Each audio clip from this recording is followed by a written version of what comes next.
What's on YouTube? It's Pete TT coming at you with another Division video, and today guys we are talking survival. Okay, we're talking preparation for survival. So if like myself you've been playing a Division for an awfully long time, you are eagerly awaiting survival's arrival. Okay, now there are a few things that you guys can do to maximize your level up capabilities, your ability to buy things, and basically just be in the best position you can be for survival. Now, if you're new to the game, then some of these will also apply to you as well, so stay tuned.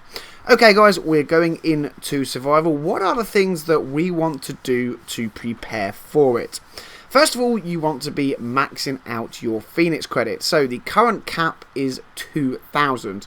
Now the reason you're going to want to be doing this is obviously there are going to be a few new things to buy through the terminal, the base of operations and things like that. They're a bit more expensive, okay? If any of you guys have seen the screenshots kicking around Twitter and Facebook and things like that, you will know that 900 Phoenix credits an item will be the current requirement if you're in World Tier 4 and 5. So I would definitely stock up. However, if you're sitting at the 2,000 Phoenix credit mark, then there are a few things you can do, a few things you can buy now that will stand you in good stead. So we're going to run through them as well.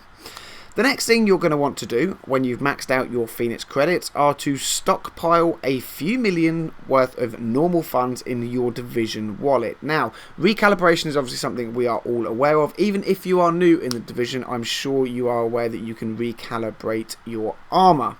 To do this, they cost a lot of money. Every time you re-roll, they cost you more funds.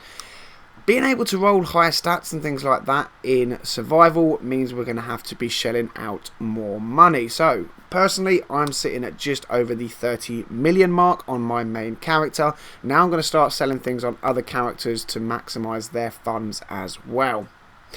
Next up, I'm going to suggest that you clear your stash. Now, be brutal guys, okay? I personally am keeping a handful of weapons that I use all the time and my best gear set.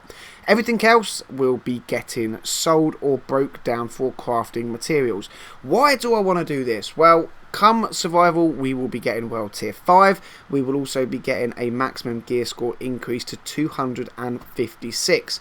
Now, obviously, if you're a newer player, and you know you're not maximized at your current gear score level, you're still playing through, this obviously doesn't apply to you. But if like myself you are maxed out, you know you can run through everything with your gear set without an issue, just sell everything guys, okay? Because you're going to be like me and you're going to be chasing after 256 gear once survival drops, and you're going to need the room to store it all. So scrap it all, get rid of it, either sell it for some funds in your wallet for recalibration or break it down for some crafting materials.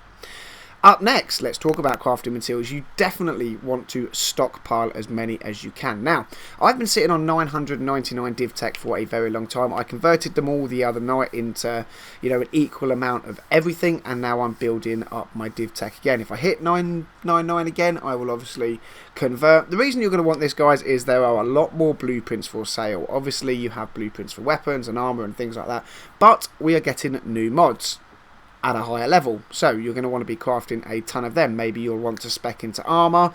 We all know how hard it is when you're rolling performance mods or rolling gear mods to get the stat you want, both in the firearm, stamina, electronic value, but also the value of whatever it is you're rolling for. So definitely stockpile crafting materials. Up next then, stock up on intel for HVTs. We all know how to do this. You find the safe room with the little blue circle around it. That is like your critical one.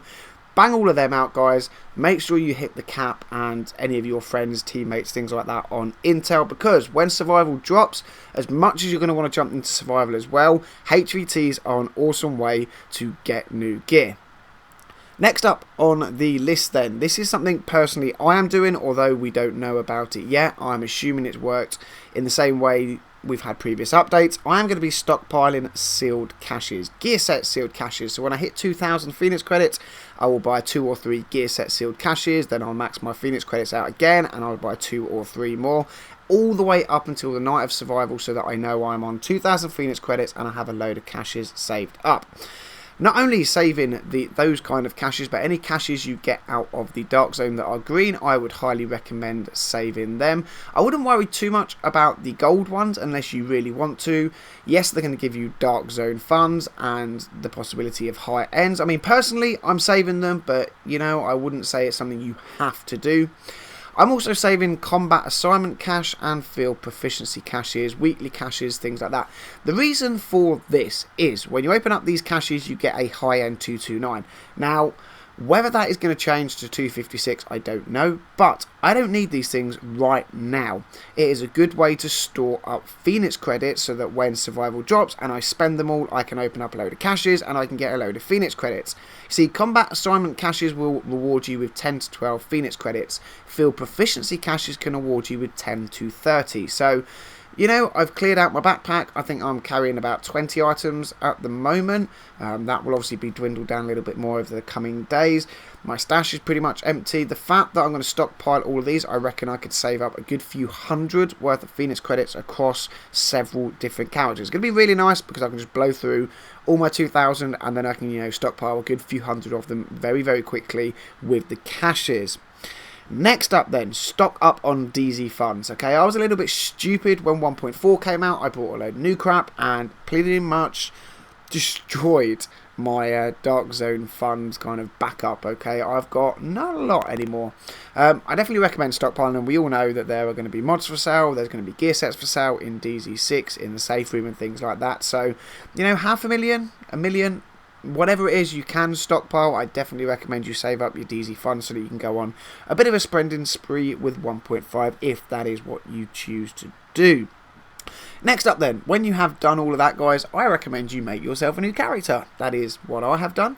Not only will this allow you to stockpile up more caches, not only will it allow you to get more loot that you can sell and build up the funds on that character as well, but as I am playing through my new character, I am kind of focusing on playing as much as I can with a pistol only.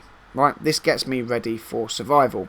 I am also trying to make a point of, although it's a little bit slow, playing the game and pretty much only equipping loot that I find. So I'm really making a point of learning the map, learning the buildings I can go in and where to find loot, the same in the Dark Zone. This gets you ready for survival and that survival mechanic that comes with 1.5. okay, it's going to be very interesting. Seen a lot of streams going around. I personally love the idea. I think that there should be more mechanics in the main game that kind of orientate around survival and getting loot through scavenging and things like that. That's just me, you know, this isn't something you've got to do, but you know, if you're like me and you've got a couple of characters, they're maxed out, you've done everything in game and you're kind of just waiting for survival to drop, why not make another character? Play through the story, you know, get yourself ready for survival and into the best shape you can. Finally, guys, the night before survival comes out, what I am going to do is I'm going to edge my field proficiency cache and I'm going to edge an underground cache. The reason for this is currently they drop at 229. Gear score increases to 56 with survival. So if you edge them to the point where you only need to run like a one phase hard underground to actually edge it over, and you only need to maybe run one hard mission or just get a few kills to rank up a field proficiency cache, then maybe, don't take me word for this because it's not been confirmed or denied, but maybe the new caches will drop at 256 if you're in World Tier 5. So that is going to be my plan. And that, guys, wraps up at the moment what I think you should be doing to prepare for survival. Obviously, as time goes on and the PTS is played, we might learn new things, and if so, I will of course do an edit to this later on near the time of things you can do to be in the best position come whatever the release date is going to be for survival and 1.5. If you found this video helpful, guys, make sure to smash that thumbs up button. It is greatly appreciated. Let me know in the comments you've got in the section down below. Maybe you've got a few ideas and maybe there's a few things that I've completely forgotten about in the preparation front of it. Hit up the comment section and let me know down below. Subscribe to the channel if you are new. There's plenty more Division videos coming your way. And as always, agents, thank you very much for watching. Until the next video, I'll catch you all soon.